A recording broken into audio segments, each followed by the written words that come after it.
Guys, I wanted to make a quick video for you today on Appendix E of the on-site guide, and I want to talk about containment factors. So I've made a nice little guide, something a lot of people get really stressed about and can't really relay this information for us on an assessment. So what I thought I'd do, guys, is just make this little guide for you and just go through it and show you exactly how to use Appendix E in the on-site guide. And this is kind of how I'd like the information presented in your MVQ. Okay, this was inspired by one of my learners called Ellie, who's done an excellent job so far. So thank you, Ellie, for this, and thank you for prompting me for doing this video today. So containment factors will be found in Appendix E of the on-site guide. The scenario we've got today then is we have a 3-meter run of 20 mil conduit with 2 bends. We have to run 3 4 mil singles cables in this conduit. Can we use the conduit for this installation? Let's find out. So the information, we've got 3 4 mil singles, we've got 2 bends, and we've got a 3-meter run.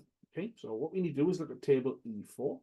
And if we look at 20 mil conduit, we'll find the containment factor there for 3 meters. So 3 meters, not fantastically clear picture, sorry guys, 3 meters and 20 mil. So 20 mil there, down to 3 meters, there is 233. So we look in table E4 and find 20 mil conduit, and we can see for a 3-meter run, the conduit factor is 233. Okay, much better picture. So we then go to table E3, okay, and we look at 4 mil cable. 4 mil cable, solid or stranded. The cable factor is now 43. We've now got all the information we need to give us the answer to the question.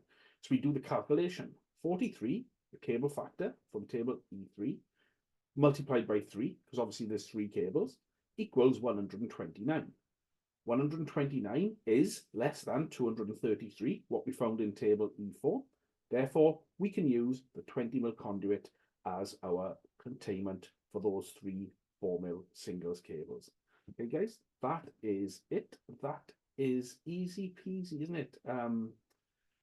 When we think about it, all right, and it's not rocket science, but a lot of this basic fundamental information, it's coming across, some of you guys just don't know. So I hope this video has been informative, short and sweet and helpful, and will help you understand Appendix E of the on-site guide and how to make sure your installations are installed in accordance with BSM 671. It would be fantastic to see one of those calculations for your containments on every single assessment.